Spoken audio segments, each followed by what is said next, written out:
You're listening to the Unlocking Africa podcast.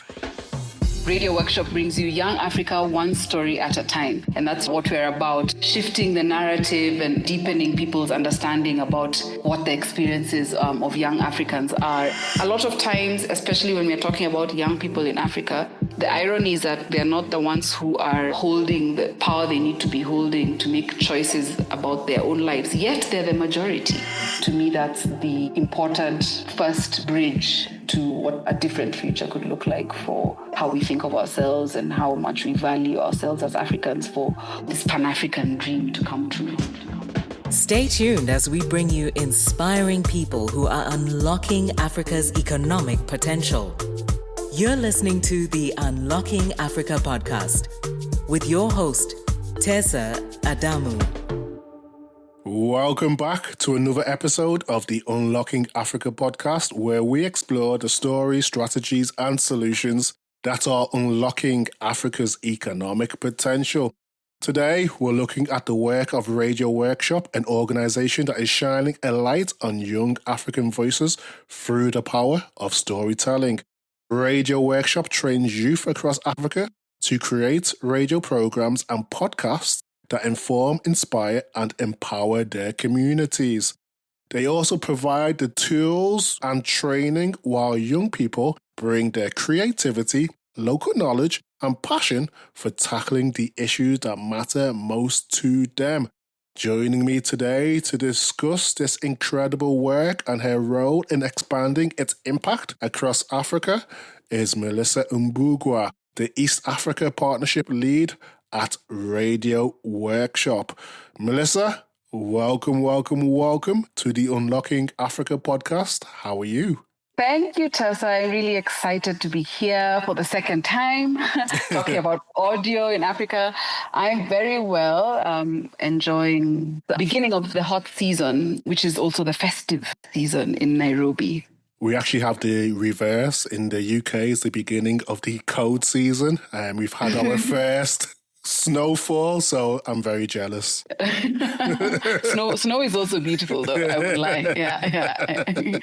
And also, a small interesting fact, you're the first person who has returned to the podcast. Amazing. It means, I think that's a signal, or I hope it's a signal about audio, radio, and podcasting and its potential. Yeah. 100%.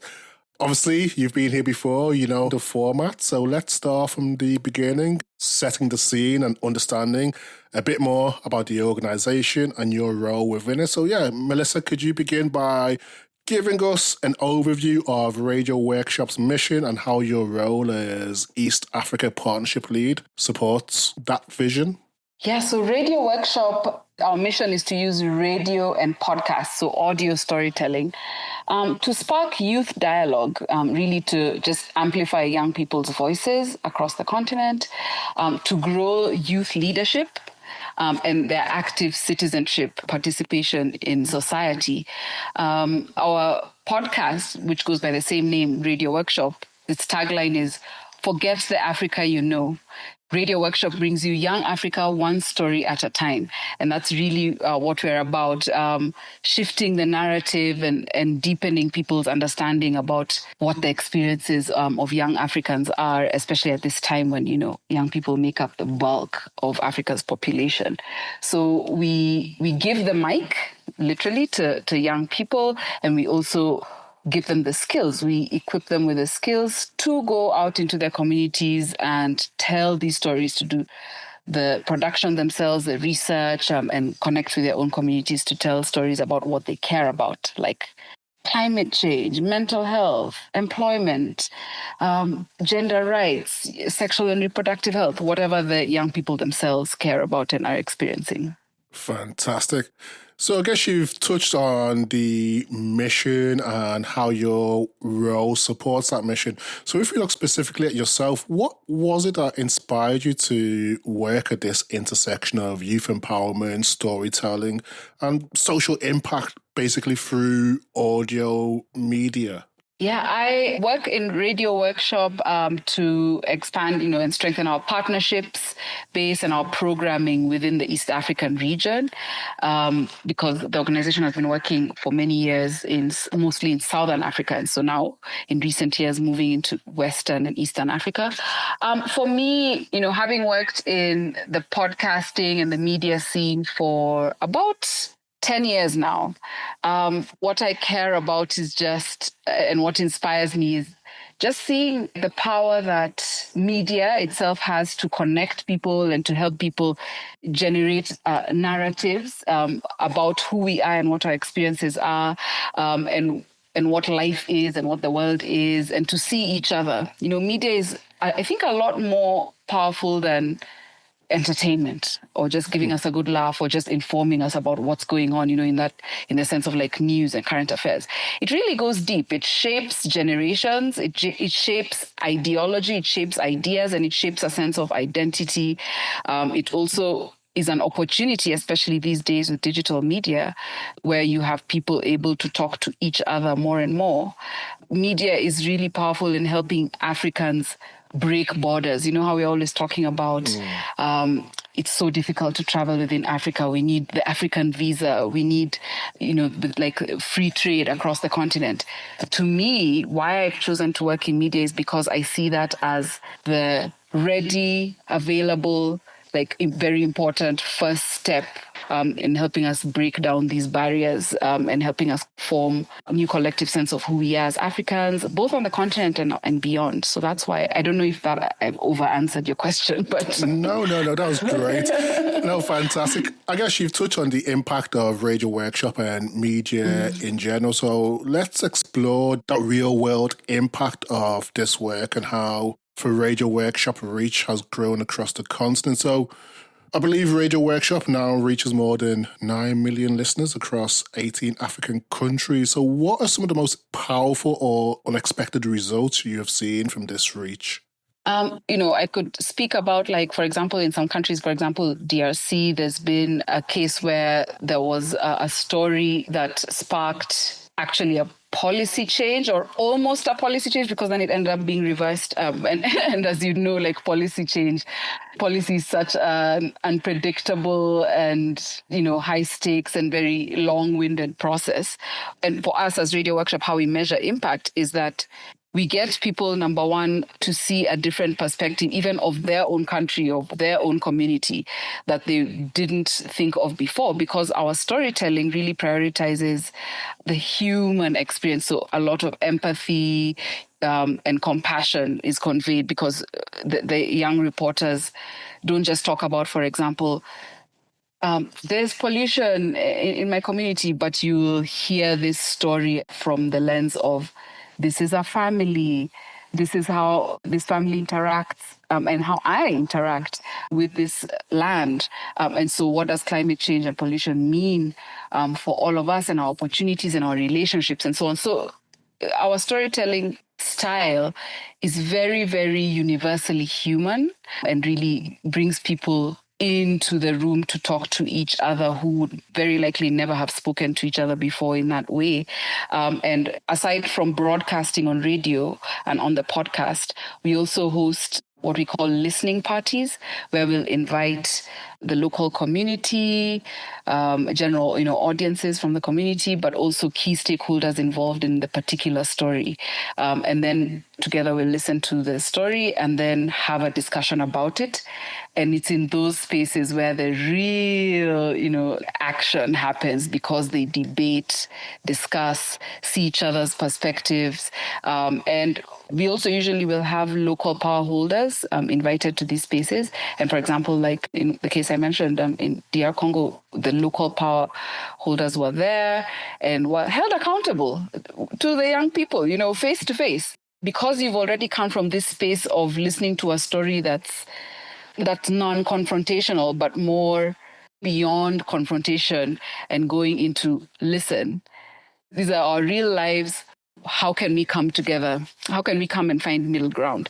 And to us, that's the impact. So it might not necessarily be that this policy changed or X and Y in hard terms happened, which we know is very difficult. But just that shift, and you can see it in people's eyes, that shift in perspective, leaving the room with a different understanding of who we are, who they are, who the person who they've always thought of as the other side is. Yeah. I mean, that's where change begins. It begins in the mind, right? Or in our 100%. minds. So that to us is what the impact is. And if we can do more of that over time, then we can shift a whole generation. I guess in order to have this level of reach, you need to have the people who can do the reporting. I believe you've trained over 5,000 youth reporters at more than 100 radio stations, which is impressive. But what would you say are the key skills or attitudes that turn a young person from a local reporter into a community leader? The reporters who we tend to work with, they tend to come in with the spark already. They'll already be passionate and very interested in a particular issue in their community, in the welfare of their community. And so they come in with that spark, and then through the training process, they gain leadership skills. They gain, and what are these leadership skills? So they gain communication skills, they gain confidence, they gain research skills. And then they also gain, through the process of just making the story and hosting this listening party and also it being broadcast on radio, they then gain a platform for wider access to their community, and they get visibility and get a chance to widen their relationships in the community and be recognized and seen. They become visible leaders. And so I would say they already come in, the sorts of young people who are drawn to our programs and who we like to work with are those who have a keen interest and have that fire in their belly. And then what we do is nurture that by equipping them with the skills. And these skills are lifelong skills, the ability to communicate, to produce, to manage a project as a producer, as a story producer. These are skills that they take with them and they can apply in their whole lives wherever they end up, however they end up evolving in their life journeys, even if they do end up leaving radio or podcasting, as it were. I guess it's clear that Radio Workshop's model, it is driving change, but at its heart, it's about radio itself. And I believe many people do see radio as a traditional medium, which it is. But why does radio still matter for Africa's development and inclusion today? Radio, it's quite an interesting paradox. I don't know if it would be a paradox to other people, but for me, I find this so interesting, is that radio is still, at least in Africa, the most trusted and accessible medium because it reaches the most difficult to reach places, the most remote places where newspapers won't reach, television signals won't reach, or where the internet won't reach. In every corner of Africa, there's people with little portable radios. And because as well it's free, that means, that financial barrier just doesn't exist with radio the way it does with other media. And for this reason, radio has very deep roots in Africa. And in as much as internet access is growing and digital media is expanding, if you really want a story to get everywhere on the continent, your best bet would be to put it on radio somehow. The other aspect about radio that has made it so powerful, in the 20th century since radio came into existence, and that still has translated into podcasts, is that community format. People's voices and people speaking and calling their audiences together into the room to kind of listen and have this two-way conversation, for example, like with call-in in traditional radio and also with podcasts, because it's digital, audiences really participate in creating what the show is, and usually the host will be making what the audience wants to hear. So radio is a very much two-way medium, and in that way it fosters community. And so that's why I believe it's not going away. Radio, podcasts, yes, technologically they are different, but at Radio Workshop we started to call it audio, and how powerful audio as a medium is for its reach, for how easy it is to access, but also for how the formats just plug and activate our natural human need for connection and community. I like that. You've touched on how radio helps bridge the digital divide, particularly in rural or low connectivity areas. But how does Radio Workshops approach still prepare young people for opportunities in the digital media economy? There are two ways our model does that. One is, like I had mentioned earlier, is that radio or audio storytelling skills are skills that can apply even on digital media. Production skills can apply no matter what the format or the platform is that you're doing your storytelling in. And so in that way, young people we work with who are even from like rural communities, then once they go through our training, at the end of that process, they've got these skills that they can use to access opportunities in the digital economy. Right, and lifelong skills. Then the other way is that the stories that we produce are broadcast on local radio stations, locally or through community radio stations, and also on our podcast, they're broadcast, they get to be heard by people around the world. And so the stories are amplified in that way. And so in that way, we found, the podcast which we started in 2021, really just expanded the reach of our stories and the kind of impact, the scale of the impact that we're able to achieve, which is really the beauty and what draws me anyway to podcasting in the first place is just the potential for global community building and global reach. So far, we've discussed the opportunities for the beneficiaries, such as the youth. So if we look at it from a business perspective, what would you say are the opportunities that exist for corporates who want to support or invest in youth-led media initiatives such as Radio Workshop? One way is that these new stories that young people are telling, or these fresh narratives that are being told through local radio stations, but also through podcasts, are bringing together new audiences, around the table who have, this new generation evolving culture. They have new values. They care about products and services and brands in a different way than previous generations, right? So for businesses that are looking, for example, to access new markets and engage with especially young audiences and youth markets, pretty much putting themselves and their brands in front of these audiences and engaging with these audiences is a huge opportunity that's emerging, and it's growing quite fast. It's evolving quite fast. So this would be the time, I think, as they say in the investment space, to get in at the ground floor and be part of shaping it and be part of just embedding themselves in the industry as it continues to grow. The other way is on a more macro level for thinking about the opportunity as from a development perspective at scale would be there's so many independent new rising voices in different countries who have lots to say, who have these audiences that are growing, who've already tried and tested, and they're ready for growth, and they could do with investment in like infrastructure. So whether this be from like the tech platform perspective, or even studio space, equipment, venues where these activities could take place, where this new media industry could physically be placed. There's opportunity there, and as well as in the training and skills, both on the storytelling side, so the craft of it, and on the business side. So the same way like traditional media had its business model that has been completely disrupted by digital, the upside of that and the space that's emerging and what's exciting is that there's innovation and creativity and experimentation happening that would end up in what the new business model for media could look like. When you think about it as like radio and podcasting and where the opportunities that are there are, and that's where like Radio Workshop lives in that space. So we're also going more into strengthening skills and capacity around the business side as well.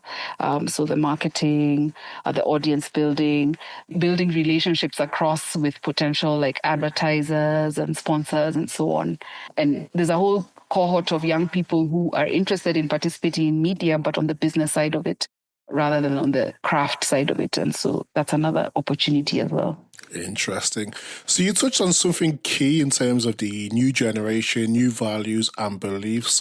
In line with this, I know that Radio Workshop has covered some sensitive issues ranging from mental health to LGBTQI rights. How are these type of stories received or accepted by local communities and listeners?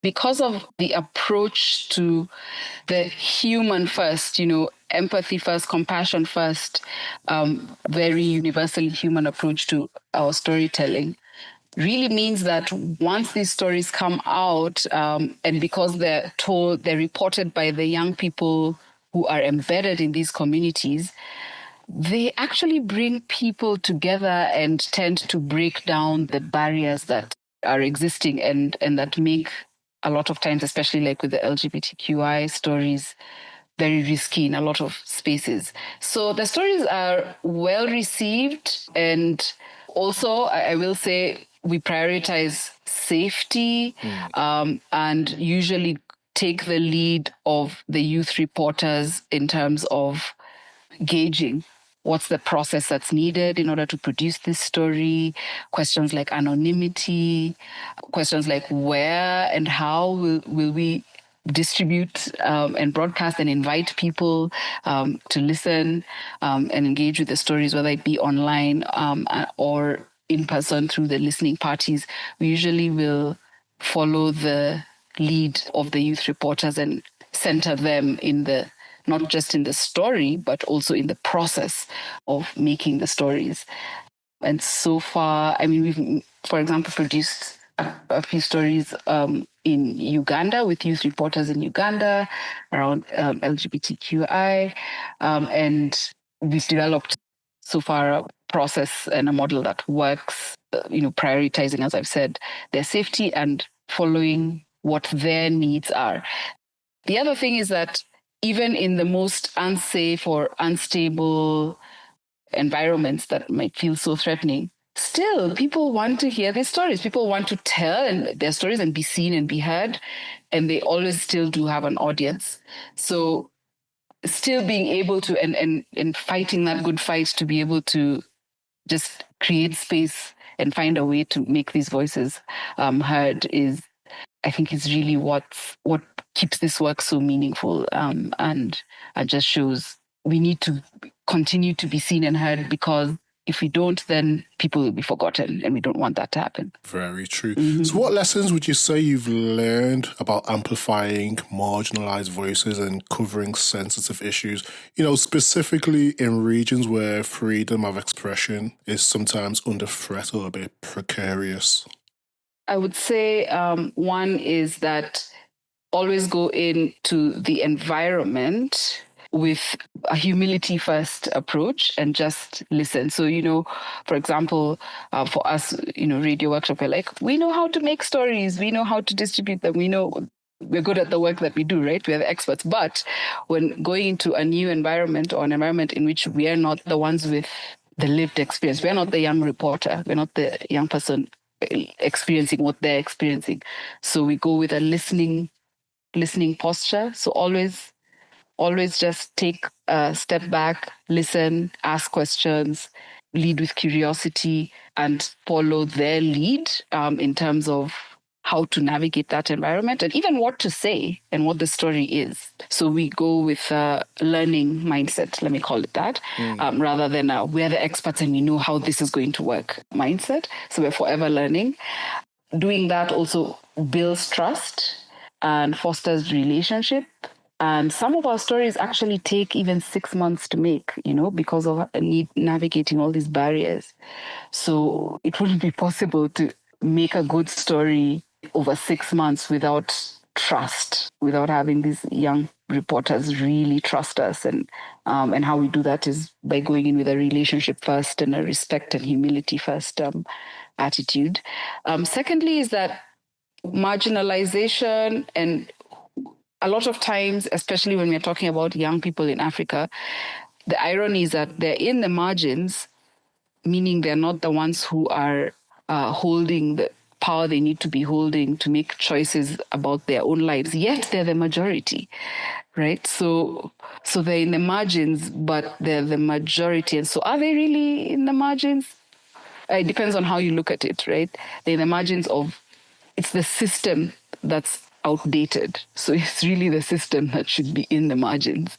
And the young people should be in the center, because the system is supposed to be serving people.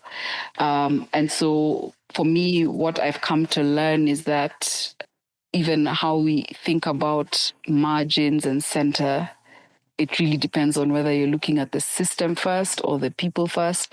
But I don't want to get into like philosophical discussion about that, because I also I might raise more questions than answers even. But we've learned as a team that you should just always be ready to learn, especially these days, the way the world is changing so much. And like on the continent, young people, because of being the majority, are just redefining even what it means to, like, for example, there's this culture now of authenticity first, like there's this wave of like political movement across the continent. It's because they're looking even at politics, they're looking at everything so differently. And so we have to be willing to set aside all our pre-existing sort of notions in order to thrive. And that can sound scary, but if you always are ready to learn, then we can adapt, is the long answer. Fantastic. So I guess that leads me nicely onto my next question in terms of following the lead of young people on how things are shifting due to the influence of young people on the continent. So how do you believe youth-led storytelling can help shape a new narrative about Africa? Good ethical storytelling can help foster understanding and build a collective or shared sense of meaning, identity, dreams. When we have media landscape that is allowing and including these young voices and helping them see each other in fresh ways, and helping people learn, take stock beyond confrontation.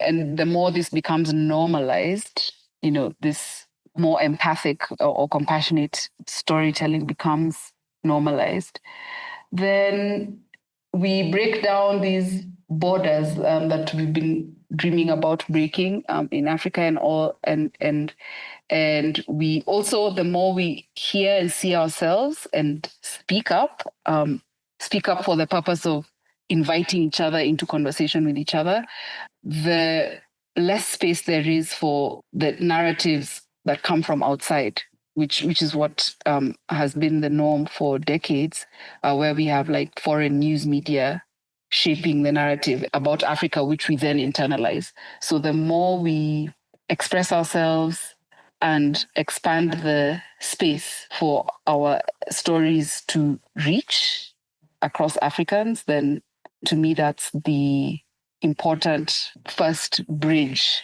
to what the future could look like, a different future could look like for how we think of ourselves and how much we value ourselves as Africans for this Pan-African dream to come true.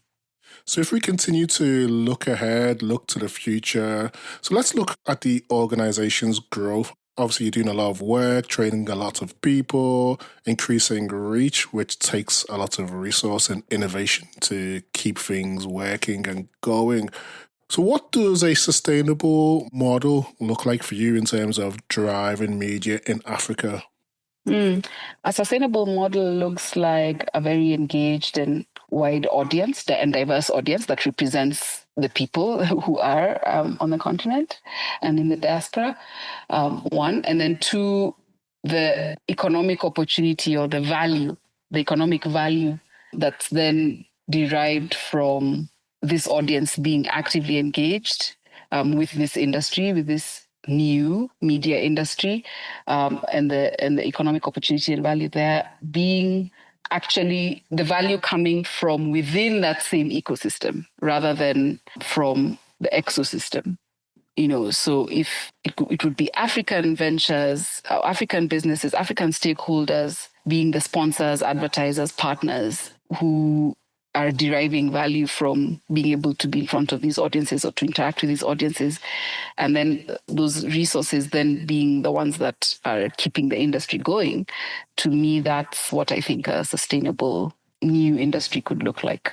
Fantastic. You highlighted in terms of unlocking the value. So when you think about unlocking Africa's potential and value in the near future, what role do you believe media or storytelling can play in shaping the continent's future? Yeah, one, I believe it's in representing and showcasing what's really going on the continent and what's exciting and new and fresh, and who the people are. So that's one way, and which is related to what we had said earlier about just shifting the narrative or expanding the narrative from it's all conflict or doom and gloom or it's just all difficult to, but what are the lights? What are the spots, the nodes of light, and where are they shining forth? And being able to express that continuously in a sustained way, and in an expansive way that again invites stakeholders in, is how I believe that media has a very, very important role to play. And it's also, with media, we already have people with the skills, we already have people with the stories, we already have like the internet and distribution mechanisms. So it's something that we can start on and we can expand on now. It's not like something where we need to say first, or we also then need to build this very expensive infrastructure, then we can unlock the value. We can start with what we have now and then grow from there. And that's what I think is very beautiful about media, is that, like, for example, with podcasts, with your laptop that you already have, you can begin that journey. And it doesn't have to feel so gigantic and like overwhelming. Like, for example, when we think about energy, Africa's energy, where it can feel overwhelming because it's like requires such huge infrastructure investments. You know what I mean?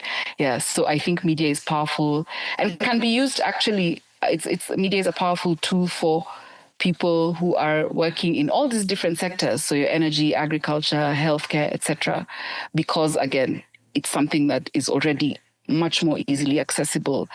And even though we don't have perhaps what we need right now at scale for media, but we do have the means to demonstrate and begin and then expand outwards from where we are.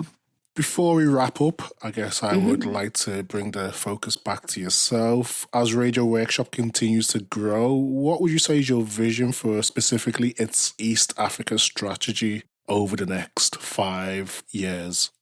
Oh, the vision is to see our training program very vibrant and active with the kind of numbers that we've seen in Southern Africa, and to see a cohort of young reporters working embedded, in community radio stations, but also independent, podcasters, just moving confidently because they have the skills, and then growing. So growing within the industry and over 5 years onwards, just becoming the leaders of this new media industry. That would be my vision. So within the 5 years, it's to establish our training programs within the region and to produce a lot more stories coming out of East Africa that the world can then have access to. So finally, looking ahead, what does the future of youth-led storytelling and media in Africa look like to you in the next 5 to 10 years? Oh, it looks like the media landscape is going to be filled with a lot more longer form content. So whether it's film, audio stories, print stories, we're just going to see a lot more, just longer form content, TV shows and so on and so forth. And that's coming from, I can already see the trend towards content creators who, for example, make short form content on social media. Really now the next stage of growth and investing in being able to become much more highly professionalized long form storytellers and media content makers. So I think the internet will be, in the next decade, much, much more abundant with African-made content, which is very exciting. And I look forward to seeing that. Mm-hmm. Last question. Quote of the week. As people, we often have quotes, mantras, proverbs, or affirmations that keep us going when times are challenging or when times are good. Do you have one that you can share with us today? Yes. Trust yourself, because you actually know a lot more than you think you do. I think it's a quote from like Star Wars. The older I get, the more life I live, the more I realize that is so true. And, you've just got to trust your gut and trust what you know, and trust yourself in the sense that, not that you won't make mistakes or be wrong, but you can trust yourself to learn even from your mistakes and your failures. But you've just got to keep holding on to that anchor of trusting that your existence is valid and worthwhile, and that your efforts matter and that you matter. Beautiful, beautiful, beautiful. Thank you again for joining us, Melissa. A very insightful conversation again. Thank you for highlighting the power of media in general, but also how youth-led storytelling is shaping a more connected and inclusive Africa. Absolute pleasure having you on the podcast again, and hopefully you'll be back again in the near future. Thank you. It's been a real pleasure, Tessa, as always, speaking to you about this. And here's to more. Speak soon. Bye. Thank you to everyone who has listened and stayed tuned to the podcast. If you've enjoyed this episode, please subscribe, share, or tell a friend about it. You can also rate, review us in Apple Podcasts or wherever you download your podcast. Thank you, and see you next week for the Unlocking Africa podcast.